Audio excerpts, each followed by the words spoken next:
the best way I'd put it is just be yourself, and whether that works out or not, you're going to be happy. Yeah. And I think that happiness is the most important thing. Welcome. Cool. What's up, dude? What's up, man? Welcome to the pod. Thank you for having me. I'm very excited to chat because not only have I seen your stuff everywhere, but I think I don't know, on this pod, it started with just me having conversations with cool people I wanted to have a conversation with that I thought would be valuable for people to listen to. But it kind of went in this motivational direction, and I've talked to a lot of executive coaches and people like that, as well as just inspiring entrepreneurs and whatever. The reason why I think you're so perfect for this is because you're kind of like a blend of all that. I know a lot of young people really look up to you as someone that they want to follow a similar career path one day. But also you've seen, I saw you did a TED Talk talking about positive mindset and all that stuff. So you're really, to me, the dead on perfect person for what I'm trying to do here.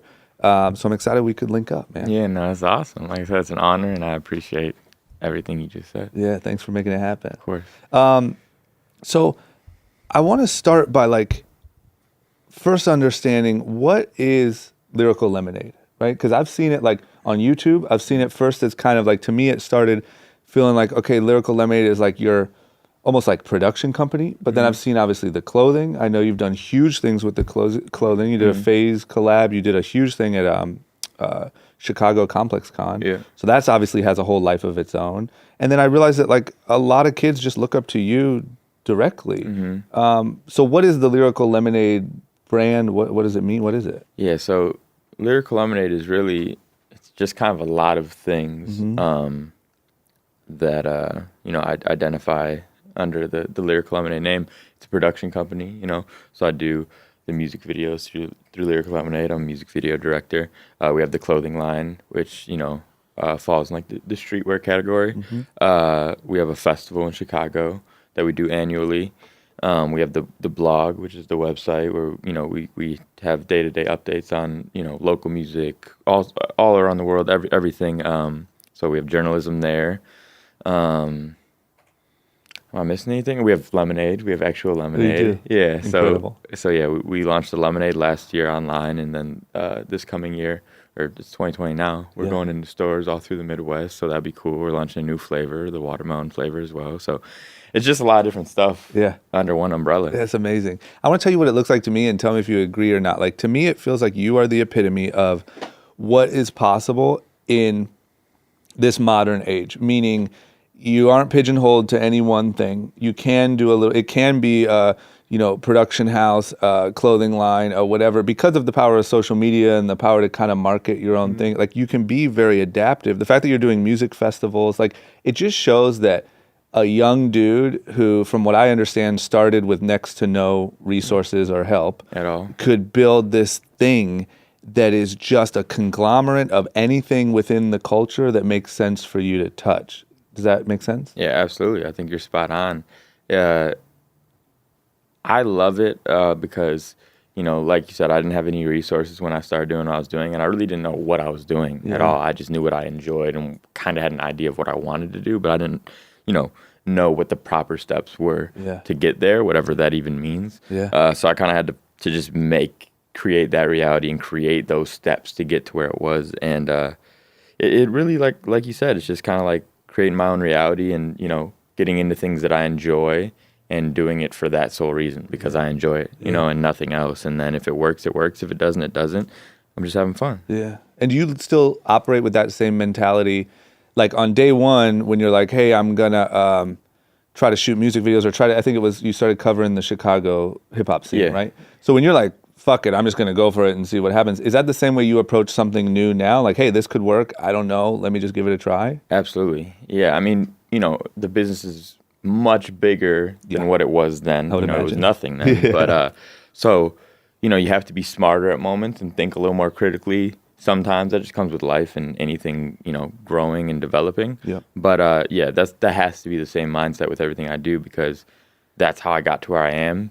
So, that's how I'm going to get to, the next levels of life. And you just got to, add adjustments and, apply different things you learn throughout the years and build that into it. But yeah, just doing whatever you feel is right, regardless of whether other people think that is right or not. Yeah. You just got to self-fulfillment. Because that's one thing that happened to me, and I had to work through it, was as I started to get more success or more people knew who I was, I started to get more scared to make the next move because I felt like now people were watching. Like back then, when I'm fresh out of Ohio, it's like, who cares? I can fail 50 times. No one's even expecting anything. Right. I started to notice myself getting more scared because I felt like I had something to like live up to or whatever. And I had to really work myself out of that. You know what I mean? That's a very real thing. And I've had that same exact feeling before. And I feel like a lot of, just creatives in general struggle with that same problem because, we created something from nothing, by just throwing stuff at a wall. Yeah. Some stuff stuck. And it's like, as things progress, how do you then move forward? And, you feed off of what that felt like. So it's like, how do I keep getting this feeling? You know what I mean? It's like our drug. So like, how do you keep getting it? So it's a scary feeling. And I think that we often all fall into that hole. And it's just, you got to carry yourself out of it and just remember why you do it and what you do it for. Yeah.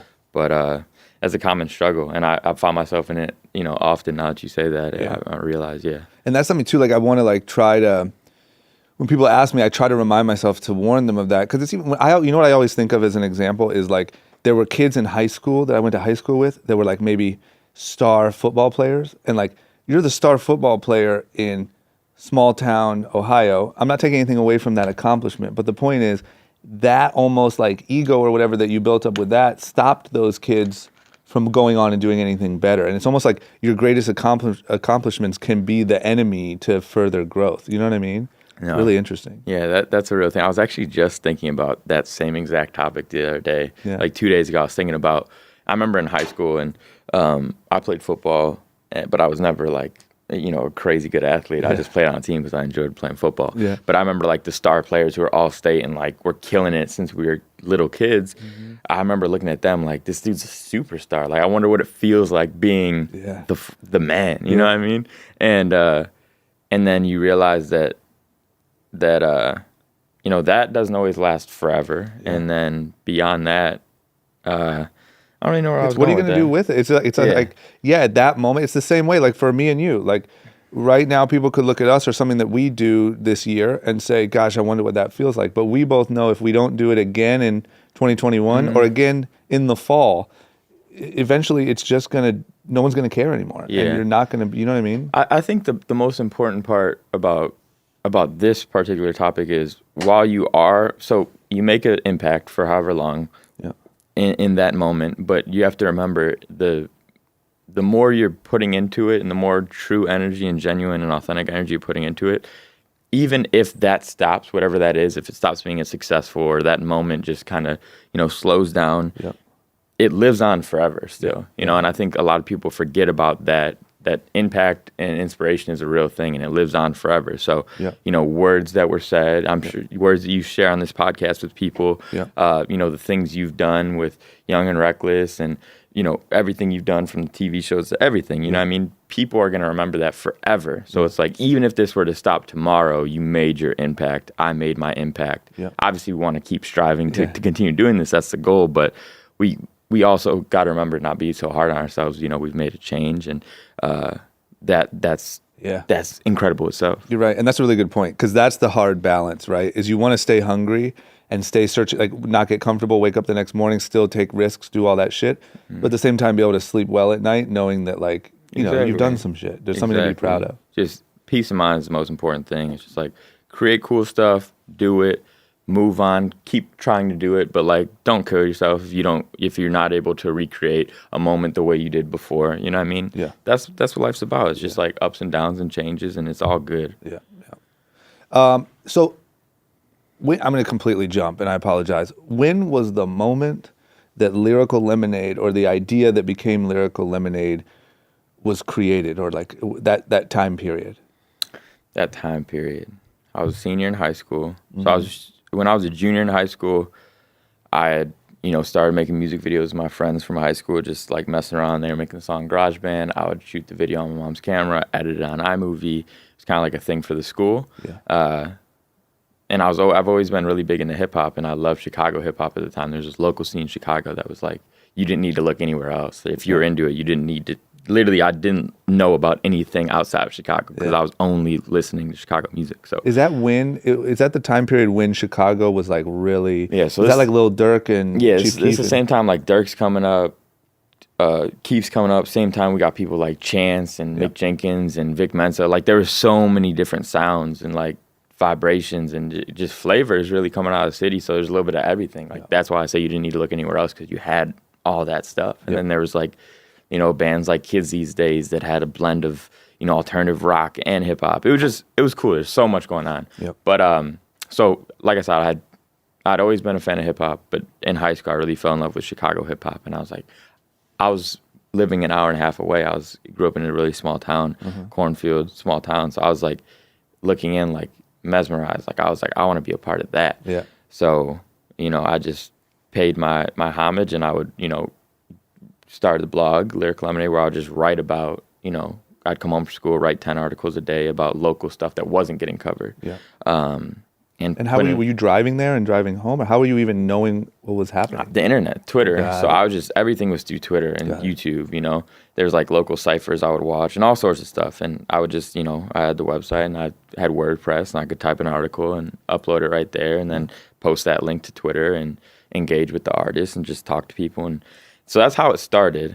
Yep. And then that was all through the internet, but I would go every weekend to like see shows and like try to just, you know, immerse myself into the scene and like meet people and feel it, you know what I mean? Because you can only feel so much through the internet. I was like, I want to like really be involved, make a change. So that's really how it started. And then I kept doing videos. Videos really just like a side hobby though. You know, the main goal for me was the blog. I wanted to be like a journalist. I was originally going to go to college for like journalism, you know?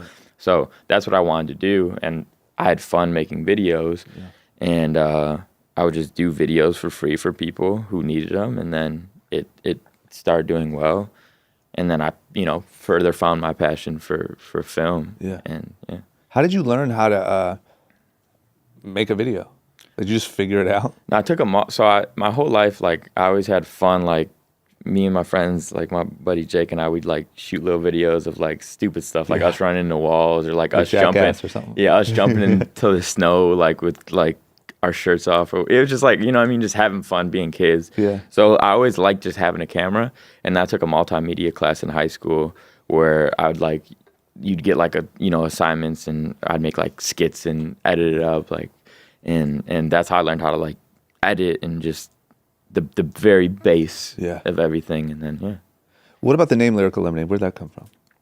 The name Lyrical Lemonade came from my mom, actually. So I was sitting down, we were brainstorming ideas, and because I had a bunch of ideas, I really forgot, you know, pretty much all of them. Yeah. But I remember bouncing ideas, and we're like, this works, this doesn't. And then I was like, I remember knowing that I wanted to like incorporate something that had nothing to do with music, and then something that could like roll off the tongue well. So like that was like my mindset of where it needed to be. So I was playing around with like different names of fruits and vegetables, like random stuff that just could be cool and, you know, could have a logo that is recognizable. So I had that, and then we were bouncing off ideas, and then my mom just said Lyrical Lemonade.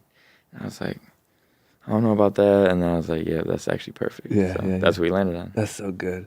It's funny because I remember when I was coming up with Young and Reckless, it was the same thing. Like I had so many different names. So many of them were so whack. The original name was almost Vanity, which is, thank God it wasn't.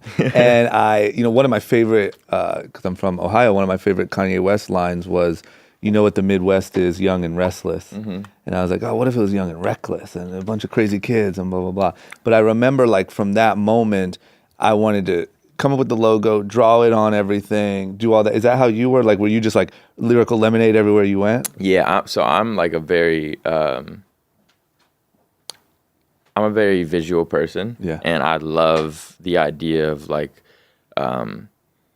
tangible products. So I was just like drawing all the sketches I could, like getting stickers. Like I wanted to see it everywhere. I wanted to make clothes, and I wanted to just have that logo be something that is recognizable everywhere. So I was playing around with all sorts of ideas. I'd sit in study hall and I'd make this a little logo, and then I'd like draw like any piece of gear or movie posters, whatever. I just put it on there just because I liked how it looked on stuff. Yeah. It's so good. And then, so you're doing this blog, making videos, like you now have a name and a logo and that stuff. Like, where does this thing start to pick up a little bit of steam? Like, where do you start to find your first bit of like real traction? Right. I moved to Chicago after I graduated high school. So that had to be big. Yeah. So I went to DePaul University and was studying digital cinema, actually. Got it. Before I realized that just wasn't my path. Yeah. And so I switched to communications because I was like, the cinema thing was cool, but like just the whole structure of how your career is supposed to work just wasn't. I wasn't trying to be like a movie director at the time. I was like, I like making music videos. And they're talking about, oh, you have to wait 10 years to be a director and you have to be a PA for like 4 years. And I was like, I'm not doing any of this shit. Like, I want to like do it my way, and this is not fun to me. So I switched to communications because I was like, if I'm going to be in school, I'm just doing it to get this degree.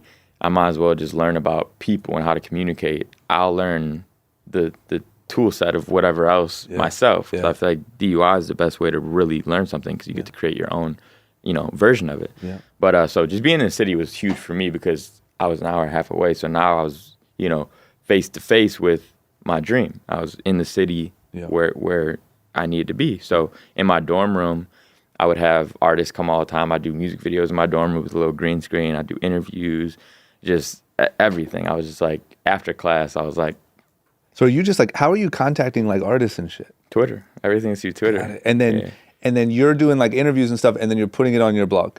Yeah. Got it. I just got to say, like, not to be corny, but I think that moment of you listening to a teacher tell you got to wait 10 years to be a director and saying to yourself, no, I don't, is like the moment that differentiates a lot of people. Yeah. I think a lot of people, old and young, but especially young people, they trust teachers and adults, and like, I don't know, like there is a blueprint. Someone's got it. I just got to learn the blueprint. But once an adult tells me, I'll do what they say. Right, and I feel like we're the way society is, and like I think the special thing about what's going on now in our generation, just the internet and the good in the internet, I think, is that there are people showing you that you could do things your own way, and that's inspiring the youth to take on that challenge because for so long, we move by the norm and the structure of how things are, just the standard. You go to school, you go to college, you study whatever you think you want to do in life. Yeah. You commit to that. You listen to whatever the fuck they say. Yeah. You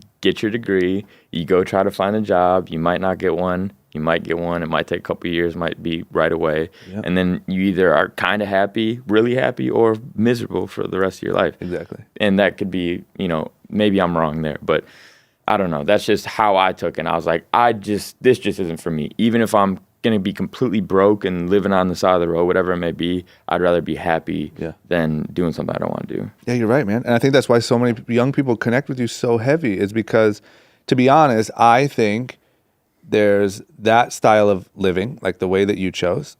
And then there's the style where you waited to do the right thing, do what you were supposed to do. Sometimes that works out, but I think very often it doesn't. And I think a lot of the like crazy anger in our country and like all this politic crazy shit and like all this madness is a lot of people who followed the rules and life didn't pan out and they're pissed. Exactly. You know what I mean? And I understand that too. That sucks. Right. But I think that moment where you decide like, nah, that's not right. That doesn't make sense to me. That's not right for me. I'm going to do what feels right to me. Right. Is like the key. You know what I mean? And it's when I say this, I also have to, recognize, the people that aren't able to do those things. Sometimes people have kids at a young age or, there's a lot of different circumstances where people really have to go out and go through that normal structure because they need to pay off to take care of, whatever they may be going through. So it's like, you got to show sympathy for them too, because not everyone can just drop their life and just try something, you know?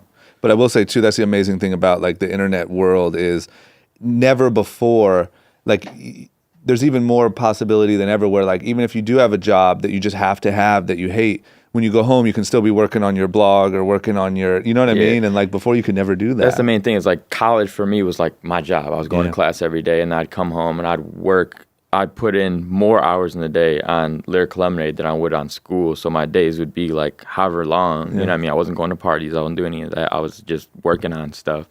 And it's just sacrifice, if you are willing to take that little bit of extra time that you have outside of work or whatever your obligation is, you can make that dream work. Yeah. So when you're going to school, you're hitting up artists in the off time, interviewing them in your dorm room, putting videos up. Like, what is happening? How is the world reacting? Like, is it starting to catch on? Are people starting to really gravitate to, like, what's the reaction to all this work you're doing? So for me, I didn't view Lyrical Lemonade as being anything bigger than Chicago. Like I said, it was a hobby of mine. I wanted it to be a Chicago thing, and I didn't see anything past that. So it was just creating a local buzz in just the underground scene in Chicago. Like, you know what I mean? So the big dogs in Chicago hadn't even heard of it yet, you know what I mean? But as soon as there was just any traction, I was like, okay, this is something working. I just had goals for the company, like within the city. I was like, I want to throw a show. So I threw a show. And then, like, I remember my biggest goal being, I want to throw a show at Reggie's Rock Club. Reggie's Rock Club is like a, historical venue in Chicago. A lot of hip hop shows have been there. Chance's first show ever, 400-person venue. Got it. South Loop. Cool, amazing venue. And I remember doing a show at Reggie's, and we sold it out. I was like, this is the craziest dream ever. I was like, I did it. I reached my goal. And I was like, now I want to throw a show at the Metro. And the Metro is another classic venue in Chicago. It's like a huge venue where artists come through town and do tour spots there and stuff. And we did a show at the Metro. I brought Lil Uzi Vert to Chicago for the first time ever. And it sold out, and I was like, this is the craziest thing ever. And I was like, one day, I want to throw a festival. 15 years down the road, hopefully, maybe. Yeah. And then 2 years later, we threw our first festival in Chicago. So it's like, it's hard to gauge when the buzz was happening because I was so focused on what was right in front of me. Yeah. I wasn't thinking about, and maybe that wasn't the right way to think, but that's how I was wired, because I didn't see it as being anything bigger than that. It was a passion project for me. There's almost, I think, like a good thing about that. Like, people always talk about, like, dream big, dream crazy, like set crazy, scary goals. And it's like, I think where a lot of people go wrong too is they set these crazy goals. Like, you might be in your dorm room in Chicago saying, I'm going to throw a music festival. And that's so big and so it's like you don't even know what you do tomorrow. Exactly. You know what I mean? And, like, I think there is something to having that more, like, smaller, what's my next step? How do I just accomplish that? Because that is going to open up a bunch of new doors. How did you treat goals? Like, did you write them down or anything like that? Or you just were very clear on what they were? I would write down some stuff if it was super particular, but, I always just had them in my head. I knew that, it was just checkpoints and milestones that I wanted to reach. Yeah. And then that Lil Uzi Vert show, that was like a big moment, right? That was definitely a huge moment. How did you go from, like, a kid in his dorm room with a green screen to booking Lil Uzi Vert and selling out a venue like that? Well, I remember, so I was throwing shows probably every, like, 4 months, and I lost money on one show ever, but I was using the money from the shows to save and book the venue and the artists for the next show. And I remember I was getting ready to do a show. I locked in the Metro, which was, that venue I'd always wanted to throw a show at. Yeah. And I was like, I want to do a show here, but I'd always booked Chicago artists. I'd never booked anyone from out of town. I was like, I want to bring someone into town. I want to, bring someone to Chicago that Chicago's never seen before. Yeah. And Uzi, like, no one knew who Uzi was yet. He was a super small artist. Yeah. And I was like, I want to book Uzi, So I remember I literally searched, I said, how to book Lil Uzi Vert. Yeah. And I found a booking agent website, and, on their roster they had Uzi, and I called the number. He said, let me call the manager, see if the date's open, if they're interested, yada, yada, yada. And they came back, and he was like, $8,000 to book, and you had to put a 25% down payment down, so it was like, $2,000, which I had saved up from music videos and just saving money. Yeah, I was doing music videos for like $200, and so I sent in a deposit, announced the show 2 months in advance, and by the time of the show, he was like the hottest upcoming artist at the moment. So we sold it out, and it was just insane. It was like, it made so many people believe. It was like, it was us taking things to a new level. But that was really just being prepared and just, seeing something before it was what it was. Yeah. That's the other thing that I think is so incredible is, like, if you take those shots, you know, like sometimes you just get those, you know, Uzi blows up in the couple months and like you just, you know what I mean? Like the universe kind of helps you out a little bit. Were you scared? Like, I mean, at the time, $2,000 is a shit ton of money. Oh, of course. Were you scared? Like, I mean, there were so many things I didn't understand. Like I had to pay for the venue, which was a lot of money. Yeah. And then I had to like book his flights and like hotels and stuff, which like I didn't know anything about. Like I'd never done that. So I was like, okay, this is more than just, you know, it's a little more than $8,000. And I was like, okay, I'm in a lot of money. If like this show tanks or doesn't do well, like I'm fucked. You know what I mean? Like I was like, this is over. If this show doesn't do well, like I failed. You know, I wouldn't know what I was gonna do. So I remember I made the tickets like $36. And I remember when I announced the show, everyone was like, why are the tickets like $36? And I was like, this is the only way that like I'll be able to like, you know, not lose a ton of money. Yeah. And by the time of the show had sold out like 2 weeks before. And then by the day of the show, tickets were reselling for like $250. Like, it was crazy. And like $36 seemed like a crazy low price by the time the show was. Yeah. But that was just, you know, being ahead of the curve of what Uzi was going to become and just supply and demand. Do you remember how you felt like driving home that night? Yeah, I do. Yeah, it was just the craziest feeling that I'd ever felt. It was accomplishment. It was confidence. It was proving myself right. Yeah. And I think that was the best feeling about it. Just when you take a chance on yourself and you know, put like invest your energy into something, let alone your money into something, and then it pays off. It's a very like gratifying feeling. Yeah. I was just proud of myself. Yeah. I mean, those are the moments that like don't come very often. And I feel like as you get more successful, they actually come less often. You know, like those key moments when you're like, those first big wins, I think stick with you forever. Yeah. You know? They do. And that's why I think the mindset when you get to a point of success or whatever you want to call it, I think holding those morals and values that you started with, that's when it comes into play huge time, because then you do get those blessings still from time to time because, you know, you're following the same blueprint morally. Yep. How do you also, like, that was one of my big questions, but how do you also, you know, your come up and even what you do now has hinged so much on knowing what's cool and what's gonna be cool and what people aren't, like seeing something that people aren't recognizing yet. Like as you get bigger and more successful, has that become challenging, like staying up to date, or you just make sure you're out and about? And staying up to date is an interesting thing because I always just did what I liked. So, you know, if people liked it, cool. If they didn't, cool.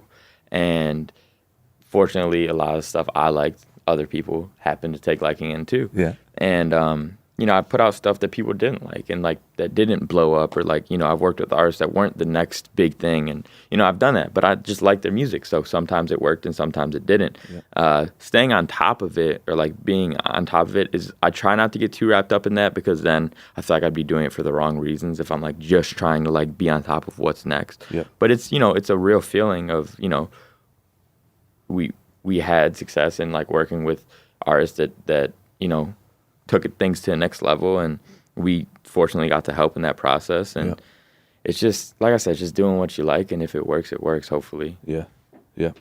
So then after that moment, so that's a huge moment, you now have this new confidence, things are, you know, kind of going to a different level. Like what comes from that? Like now are you getting more incoming requests? Are you, what's going on with the music videos? Like what starts to progress in that next phase? I remember, so I was doing a lot of videos. Things were starting to take off. I remember right around the time I did the Uzi show, I was working with Famous Dex a lot, who was, you know, that's like a great friend of mine who I came up with in the city, and we would do videos. And I remember like everything was just taking off. And I remember on Instagram, my profile was private on Instagram, and I was getting so many follow requests that like I was overwhelmed. I was just declining them all because I was like, I don't know what's going on right now. And I was just honestly scared. I was like, yo, like I don't like this. So I'll never forget that. I was declining like hundreds of friend requests or whatever you call them on Instagram. Yeah.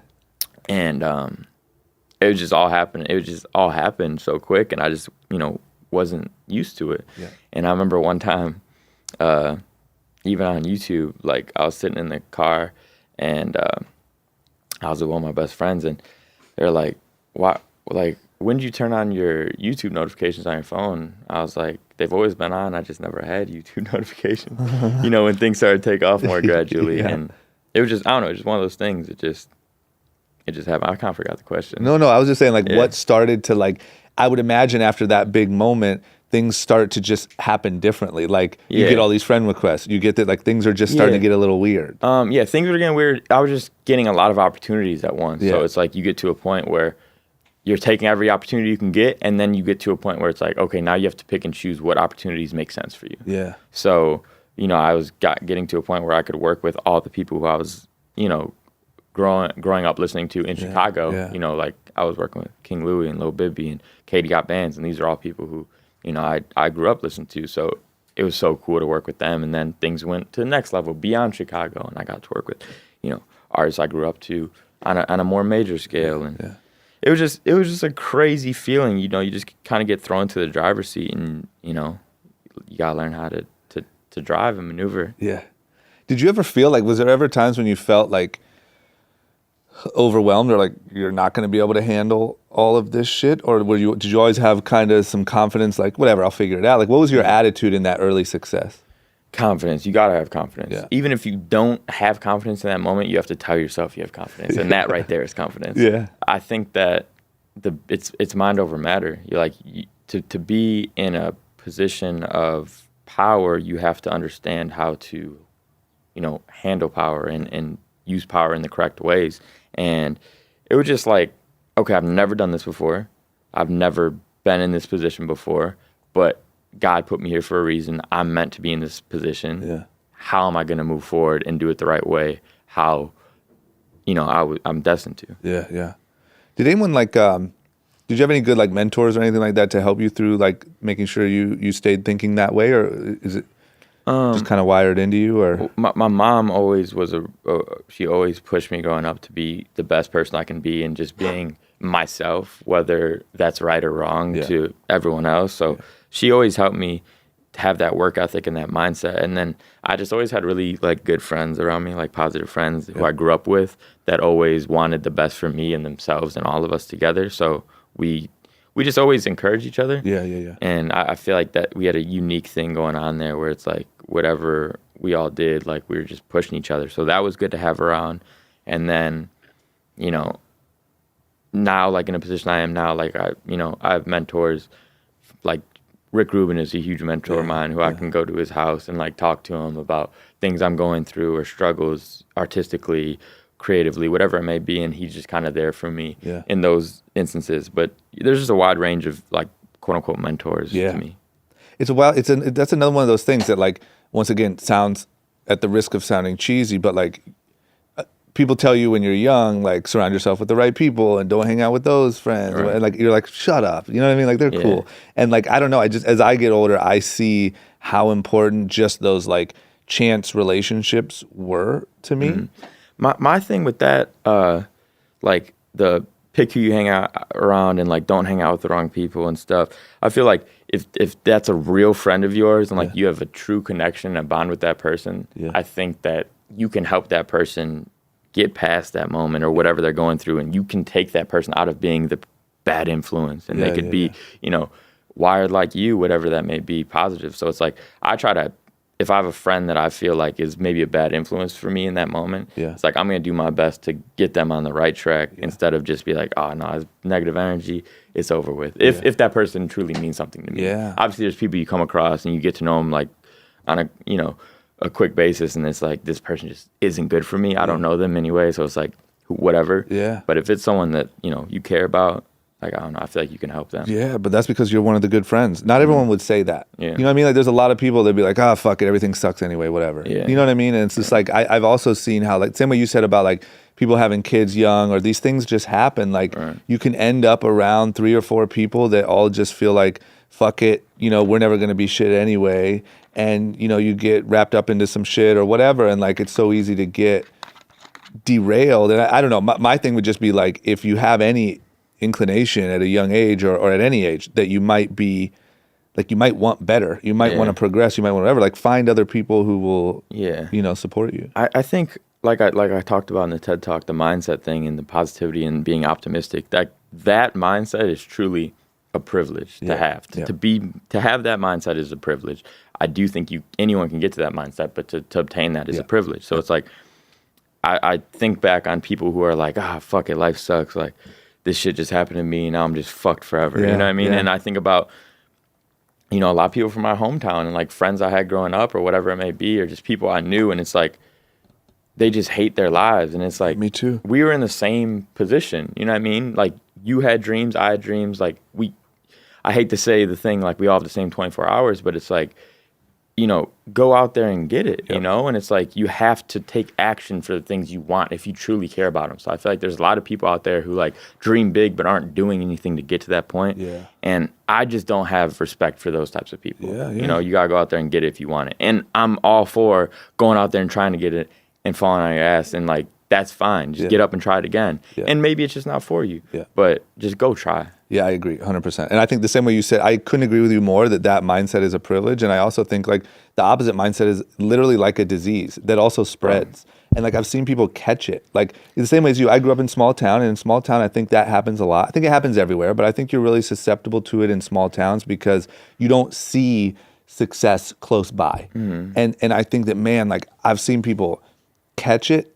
And once you catch it, it's like you're incurable, you know? And I think you are curable, but it's like you've accepted that life sucks. Yeah, it's like the pessimistic people out there, it's like, it's so ugly. You don't even want to be around it. It's like, how can you even think this way? Like, why are you mad about everything? Like, just be fucking happy, dude. Like, shit's crazy. I know exactly what you're talking about. And yes, it is a disease. Yeah, it's wild, man. I can't urge everyone enough. And I have to remind myself too, like, to be aware of it and be aware of like, you know, what I'm thinking, whatever, but like for people listening, like how serious it really is. Like it's literally like if you were around someone with an incurable disease, you'd be like cautious. You know what I mean? Like you need to treat it the same way when you're around these like negative sort of environments. You know what I mean? There was another story you told about shooting a video for Amigos that then didn't end up getting used. Yeah. Was that a big moment? Like yeah, that was a crazy moment. So I remember Quavo had DM'd me. He's like, let's work. And this was like in like early 2016. Yeah. Like maybe even end of 2015 actually. And I remember seeing it and I was like, oh, that's cool. You know what I mean? Like I wasn't a huge Migos fan to be honest, but I was like, Quavo's cool. Like, you know what I mean? Just to be honest with you. Yeah. And they were huge at the time. Oh, this right? is like right when Culture dropped. Like this is like their peak of everything. But keep in mind, I was so invested in the Chicago scene, like the underground scene, that I wasn't really into that. You know what I mean? Yeah. Like I appreciated it. I knew the hits. Like all my friends liked it. Like it was cool. But like, and then they dropped the Culture album. I was like, yo, this is crazy. You know what I mean? I really like. There's like I was really enjoyed the album and everything. And then I hit up Quavo and I was like you know, let's do something. And he said, come to Atlanta tomorrow. And I flew out to Atlanta.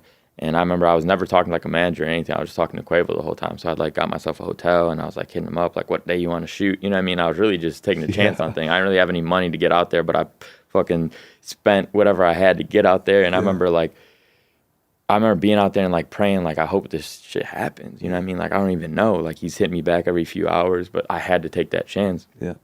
And I remember I went and I shot the video and I just had my little camera and like, you know, they were the biggest group in the world at the time. So like, they were used to like full productions or whatever, but they just believed it. Quavo really just believed in my work. So like, I really appreciated him for that. Cause he's like, I remember him showing like, you know, Offset and Takeoff my work. And he's like, yo, like he's the future. Like, and I was like, yo, it's real. And I remember I worked with them. They were super cool. I remember my Ronin, which is like a camera stabilizer that I had there. I had it on set. One of their guys stole it. I don't know who stole it. And I was like, damn, dude, this sucks. How this is a great day and an awful day at the same time. Yeah. But it was whatever. I went back to the hotel and then I remember I went straight to South by Southwest because we had our first ever South by Southwest show. And I remember having this little SD card with the Migos footage on it and like this. All of it was on there? It was on this little SD card and I didn't back it. And I was like, I remember going from like traveling and just like, I can't lose this, or what if this gets damaged or corrupted or whatever. Yeah. So I remember I started editing the video when I got back from Texas, and I was just working on it, and I would like send him updates and everything, and he'd like, you know, send me little revisions he wanted to make, and then by the time I got done with it, it was just, I don't know, it was just too late. Yeah. They were already planning the next album or whatever. I don't know what it was, but that taught me so much because, like I said, I got to feel and taste it. Like I was right there, you know what I mean? I was working with, you know, the Migos, and when they were the biggest thing, and it was just like I was just little old me, you know what I mean, just shooting on my camera, and it was like it was an amazing moment. I really appreciate Quavo for taking that chance on me, even though it didn't end up, you know, working out. Yeah. And then at what point, like what year was that? That was early 2016. Early 2016. So, or was that 2017? When 2016. Yeah. 2016. So not that long ago, really. I mean, I guess what I'm trying to understand is, because I have like my perspective from the outside looking in. From your perspective, like when did it start to feel like I have something unique? You know, like I have something, I have a brand, I have like people are following me like this. There's some real, something to this outside of just a kid hustling, making videos. Yeah, I think that Mego situation actually taught me that in a lot of ways, because like I remember being so down and honestly depressed. I was like, dang, like I spent so many hours on that video. I made like 5 different versions of it just to like, you know what I mean? I was trying to get him something that he liked, and like it was just working with an artist who like didn't really care. Like he didn't really know who I was. Like he was just going through the motions. Like, you know what I mean? They didn't pay for it. Like it was just like, or whatever. I was just some kid that they were just like, you know what I mean? And I get it.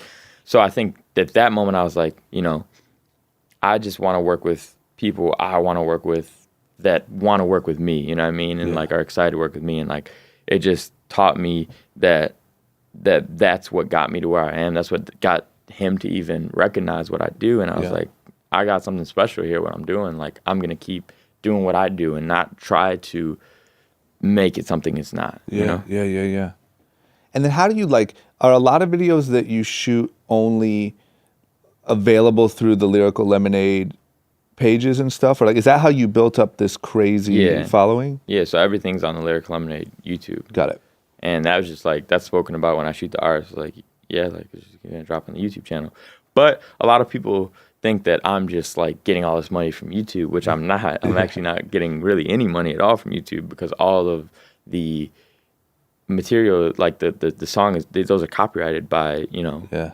I guess when I was working with younger artists like a long time ago, like we were doing stuff that wasn't copyrighted music because no one signed by labels back then, but it wasn't like doing views like that. Like I'm not making money off the videos from YouTube is what I'm trying to say. So it always, And how do you now, like, because, you know, obviously then there's like this thing where things get to this whole other level. There's all of these requests coming in. Now Lyrical Lemonade has a lot of power. Like, I'm guessing that a lot of the conversations aren't you like demanding that it gets featured on Lyrical Lemonade. It's them wishing to be featured on Lyrical Lemonade, right? Like, so I no longer had to ask. Like all these dynamics kind of shift. Like, how do you prioritize where you spend your time?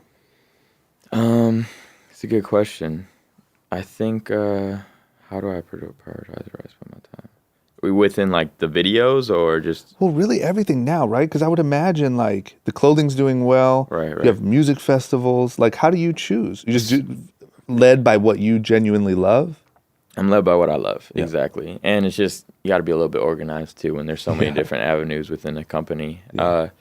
It's just like there's moments, you know, like summer, that's festival season now. So it's like, got to focus on the festival leading up to that. And then, you know, around merch drops, we know we really take a heavy focus on the clothing. And then every week it's videos, you know, that doesn't stop you around. And it's just, you just got to prioritize what's important in that moment. But it always changes. I mean, like right now, I've been working on this character, Lenny. It's like this little drawing I do, and I hide him in all my videos. This little character. I've seen that. And he's supposed to represent like good energy and positivity and happiness. And it's just like, you know what I mean? There's really like me putting my time into that is all just me being interested in it, you know, having fun with it. I'm not really getting anything back from that. Yeah. You just got to do what drives you and what makes you happy. That's a way of me expressing myself. It keeps me together and happy and like lets me do those, like how I started Lyrical Lemonade, in the sense of just like doing stuff because I have fun with it, the same way I do now. Yeah. It's like that. So you just That's got to good. prioritize and like, implement little stuff that fulfills you. Yeah. Yeah, I think it's also the dream come true, right? Like I think that like being able to truly prioritize what you love and be successful and be able to, afford a good life is like, it's the dream, right? Yeah. I mean, like you really hit that spot where you're able to do that. And that's what's so sick. And that's why I think a lot of young people see in you and what you do and like why they really envy, you know what I mean, what you do. Right. And then what about, obviously I'm super interested in the clothing stuff. Like when did you decide, let's do clothes? Because the way you do clothes isn't like merch. It's not like some afterthought. Like it's a well thought out, cool thing with drops and like real demand. Right. When did you decide to do that? The first ever merch I put out was in early 2015, and I remember I wanted that, like I was saying earlier, the tangible aspect of it. I wanted it to be on something that I can hold and people could wear. So I remember going on this website and buying way overpriced hoodies with the big carton. At the time, it was a different carton, big on this sweater, and I paid $50 a hoodie. Crazy. Yeah. You know what I mean? That's okay. And I was selling them, I think we were like 30 or something, and I sold them for $40 a hoodie. I was taking a $10 loss intentionally on each hoodie because I wanted to make it affordable, but I was thinking of that as an investment to have, people walking around with that logo on them. It's like advertisement. So that was like how I got into it, and I've always just had an interest for, clothing and fashion, so to say, whatever it may be, even though I'm not really like big on it myself. I just always loved comfortability and just like, wearing stuff you like. So I was like, I love this, and put it on product. And then as things got to grow, I started thinking like, okay, like we need to take this in a direction where it's like, it's thought out as a process. It's a drop. We have a theme. We have, a whole collection and a capsule. So it's just bringing those ideas together every day. And, I have my buddy JB Eber on the team, and we just work on designs together and just taking this to the next level. Yeah. And how often do you do drops, like roughly? We try to do a seasonal. Got it. So every season is like the goal right now. And then we have like little in-between stuff we do, whether it be a collaboration or whatever it may be. Yeah. And then you do like a limited number. This is all we have online. It's all inventory based. That's dope. Yeah. And then also the other big thing I want to ask is the festival stuff. Like there's a big difference between doing, shows at small venues in Chicago and doing a festival. How many people were at the festival, the last one? This past year we did 2 days, 20,000 people a day. That's insane, right? So that's like such a level of, I don't know, I've obviously never done anything like that. So like figuring out logistics and how to actually do all that, and then, creating the demand and promoting it, and like how was that process? Well, so I work with one of my buddies and partners on festivals. His name's Berto, and he would always let me do shows at this venue he worked with for free. And he would make me like pay for like the staffs and stuff, and like because I couldn't afford paying for the venue, and he'd always help me out. And even when I'd take losses on shows or whatever, like he was just there for me, you know what I mean? It really, really helped me. And I always told him, I was like, I want to do a festival one day. He's like, let's do it.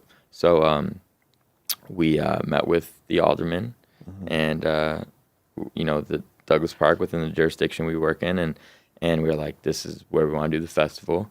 Told him about what we do, what we're trying to accomplish, what we're trying to do for the community, everything, and just really just built a good relationship with him, got approved, and hit the ground running. And we just kind of learned along the way.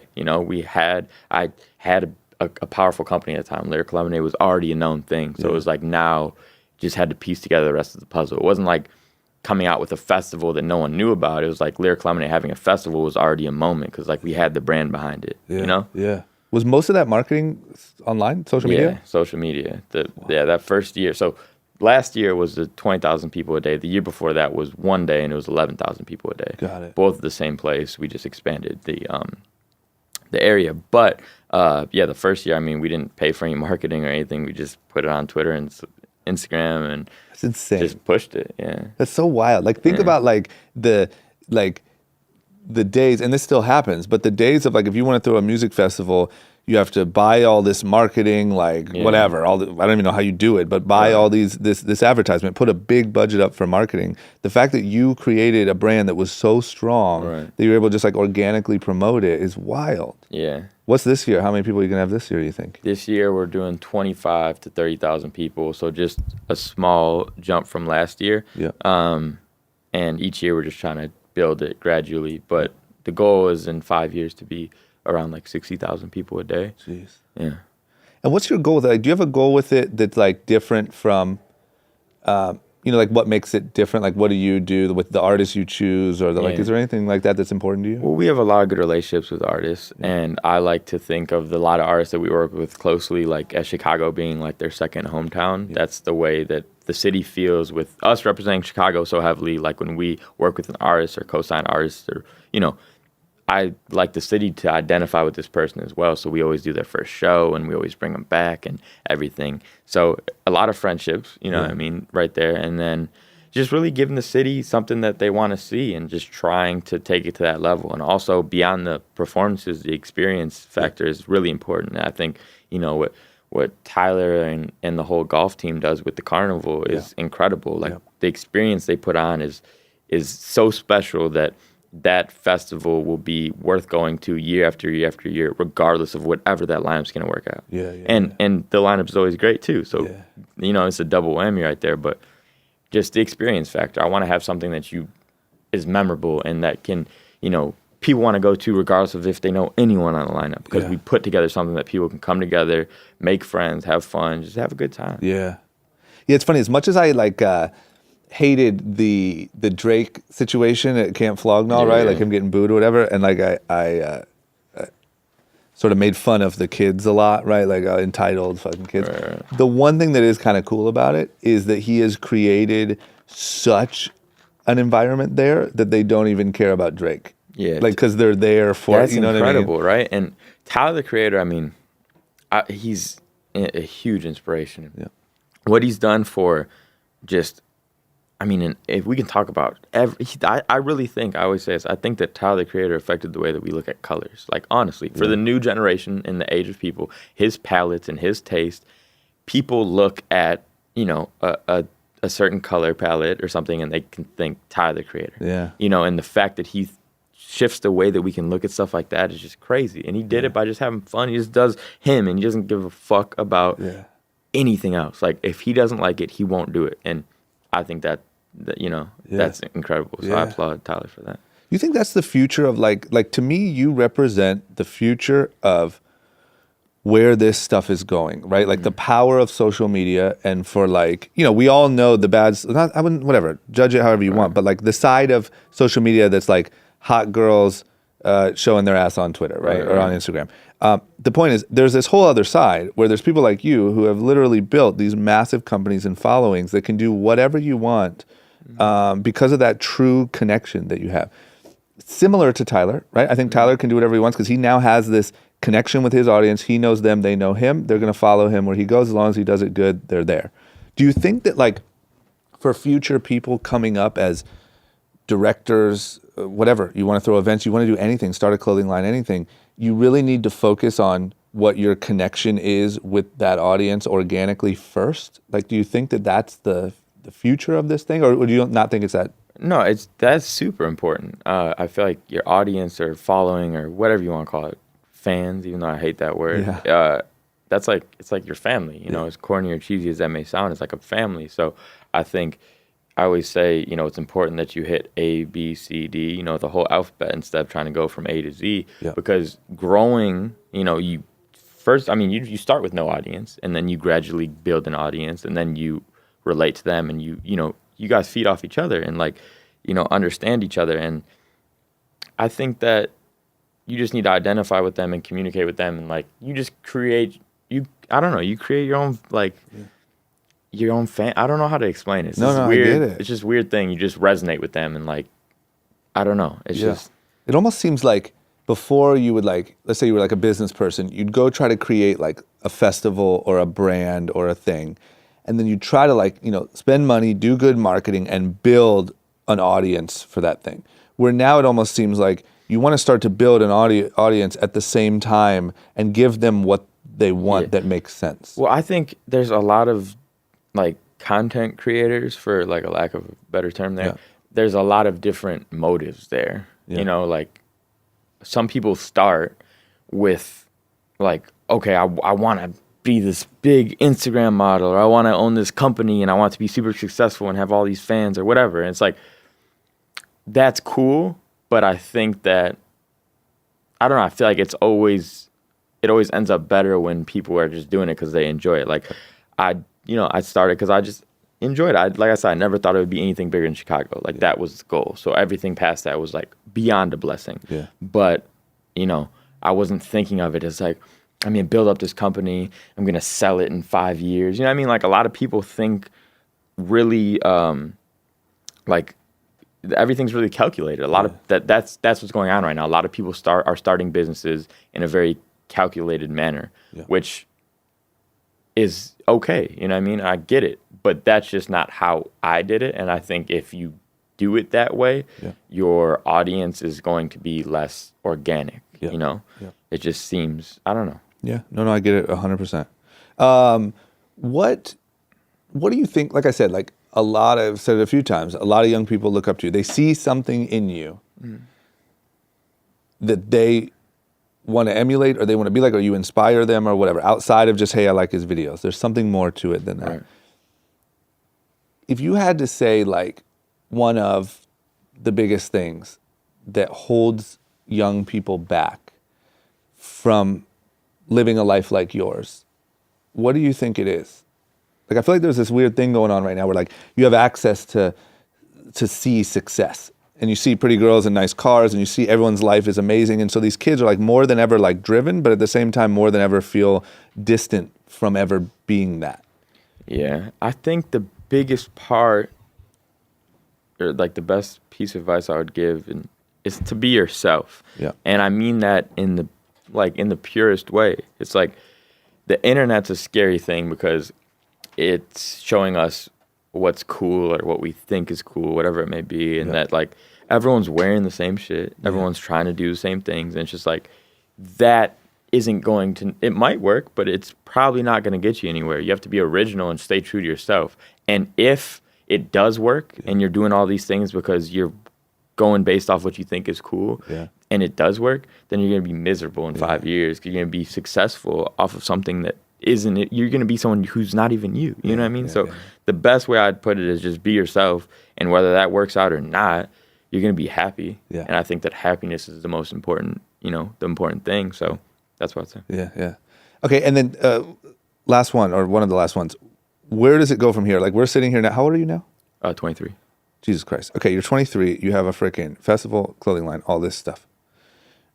Where is it when you're 33? Like, where do you take all of this stuff? So when I'm 33, who knows? Yeah. But I just want to be. I have a lot of goals and things that I want to do that are way bigger than like like the music industry. Of course, this is like my love and my passion. I always want to be involved in it. But like, I want to direct movies and I want to write books and I really want to like try to change the world, and I want to do more charity work and just be the best person I can be. And as cliche as that sounds, I just want to I want to different points in my life, I want to tailor my work to it. So it's like one day when I have kids, like I want to make children's books and like what I mean, make like children's cartoons, animations and stuff. Like I just want to always be happy with the period of my life that I'm in. So 10 years from now, who knows where I'm going to be at in life or what I'm doing. I just want to be doing something that in that moment relates to my life and keeps me happy, and all my people around me are good. Are you staying in Chicago forever? Yes. So that's the plan. You just love it there. Yeah, I love it there. It's a city that I have to pay everything back to. You know what I mean? Like what they did for me and what that city did for me and what it taught me.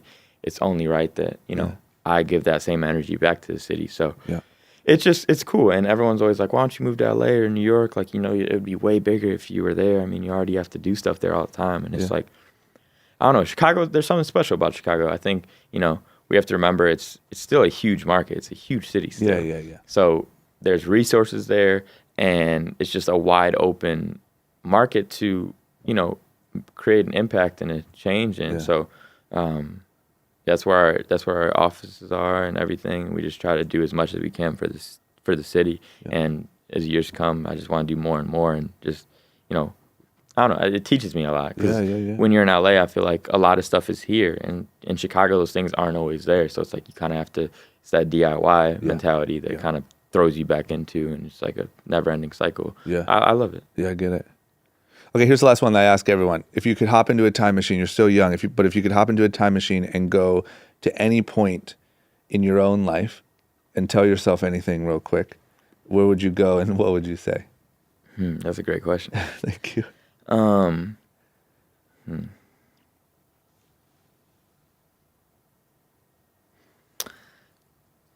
I'd probably go back to like my freshman year of college, so like 4 years ago, 5 years ago, and like I just give myself a pat on the back and just like tell myself that I'm doing just fine, because I remember just working so hard and like nothing coming from it, but like just like really just giving my everything into it with really no return at that point. And just like I honestly, I could say I never really questioned myself. I was always confident in myself, but I would just tell myself you're doing just fine, and like, you got an incredible future ahead of you, and you're gonna have the privilege to inspire people.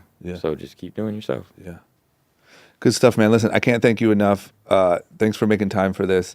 Thanks for like the inspiration. Thanks for, taking the risks and doing all the shit that everyone's so inspired by, including myself. Thank you. And I hope to come check out the festival this summer. Yeah, come to Chicago. Let's stay connected. I'd love it. Thank you, man. Appreciate you, man. That was great. Good shit, man. Guys, if you like that and you want to see more like it, as well as vlogs, other web series, and all the random stuff that I'm doing here on YouTube, don't forget to click that subscribe button. You won't regret it. I promise.